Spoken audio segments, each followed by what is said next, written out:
Hey guys, it's Goosebumps Completionist, and today I'm bringing you a movie novelization review for the movie When Good Ghouls Go Bad. Now, if you watched my movie review for this film, I gave this a 3.5 out of 5. That was a pretty average film. It says story by R.L. Stine, but as we know, the story is actually written by Patrick Reed Johnson and John Lau. As the novelization was genuinely written by R.L. Stine, adapting from the story that Patrick Reed Johnson had developed. And I'm just going to keep this review pretty short and sweet. There are a lot of similarities from the movie in the book, and there are some pretty pivotal differences to note as well, which I'm about to get into in the plot review. But off the bat, if I had to say, is this worth picking up if you're a fan of the movie? I think so, because off the bat there is a perspective change I'm about to highlight that I think is very important to understanding the story a little better. So off the bat, I definitely recommend getting this if you're a fan of the film. And in certain ways, if you are confused about the film, this kind of clears up a couple of things and cuts out some things to make it more easier to understand. So yeah, I do recommend picking this up. So getting into the plot review without giving too much away, the movie in this are very similar, except the first notable difference off the bat is that the narration, as opposed to the movie, Christopher Lloyd is the narrator of the movie. Uncle Fred seems to carry the story in the movie. As in the book, Danny is the narrator. Danny is the main character, the main perspective you read. And honestly, I think this is so much better for the story. As I said in my movie review, I think Christopher Lloyd's character just stole the show for the whole film, and it detracted any development or anything to care about for Danny's character in the movie. It just felt like Danny would just go to this event, this event, this event, and then at the end, he's cool now.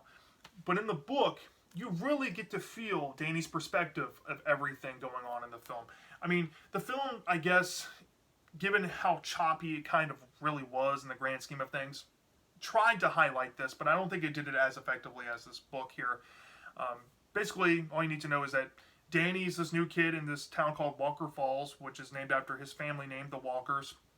His grandfather goes by the name of Uncle Fred, built this chocolate factory, and used to supply the town with all these jobs years ago.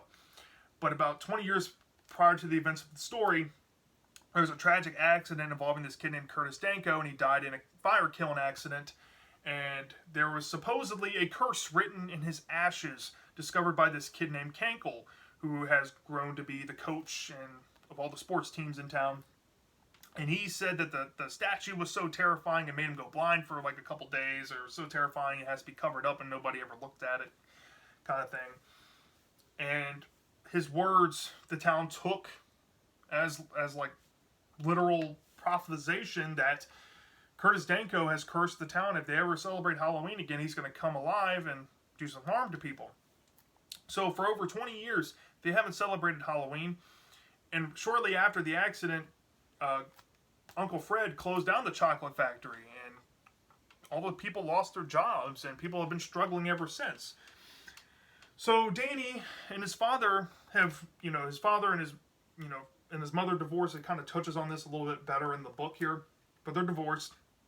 And Danny and his father have moved to Walker Falls so that his father can reopen the chocolate factory that his grandfather closed, because he thinks that the Walker legacy needs to come back and people should get over this Halloween curse and start celebrating Halloween again. And, he feels some emotional attachment to the town, and Danny's father really wants to try to help the town out.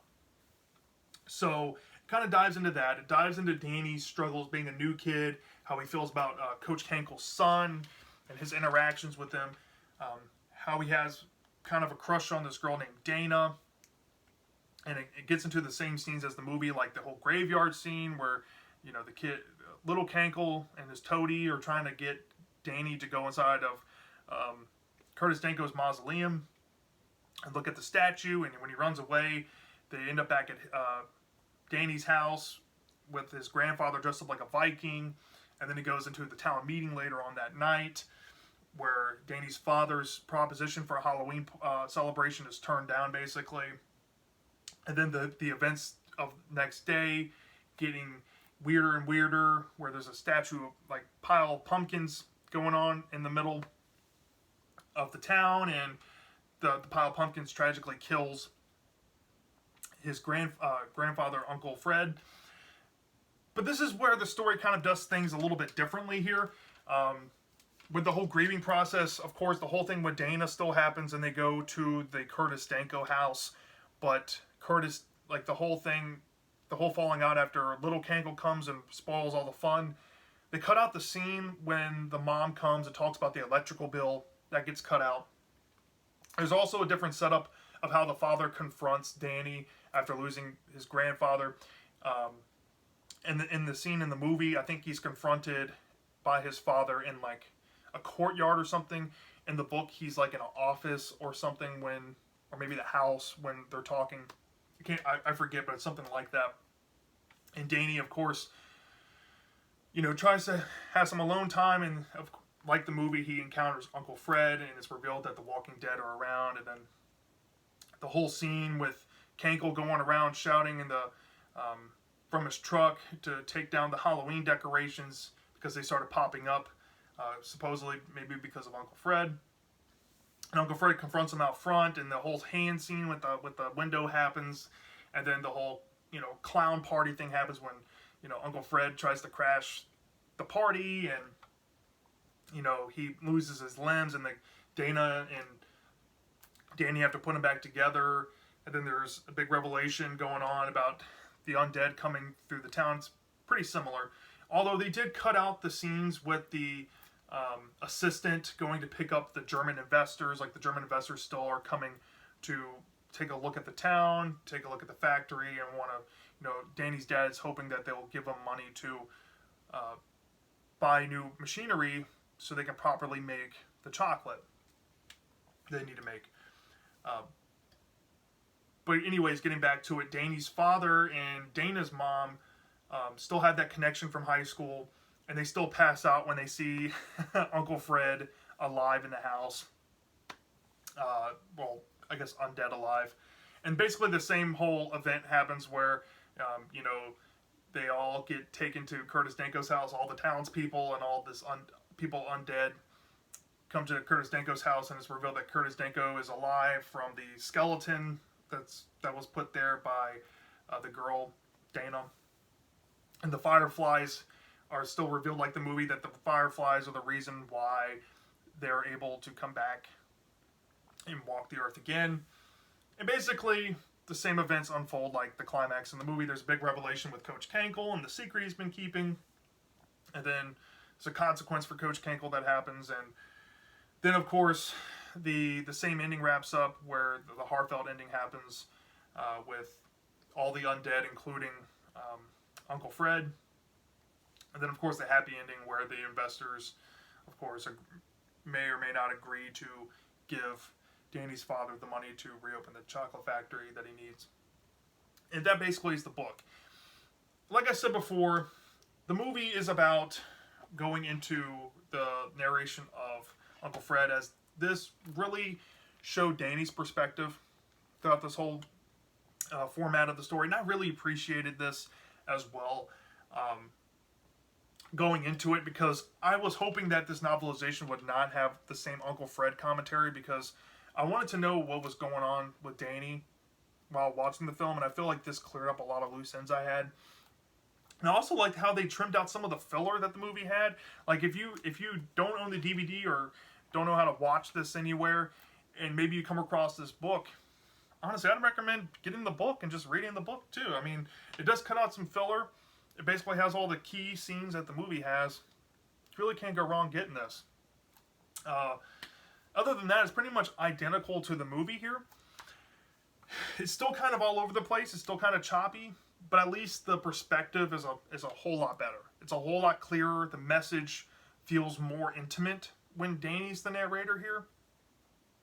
Even though Christopher Lloyd did have a sappy and heartfelt message we got through his narration, but I think They should have done Danny the whole time. This was a way better product, I feel, because of that just little change, just on the formatting, just going from Uncle Fred to Danny, speaks more volumes than most people probably would think. But trust me, it's really good.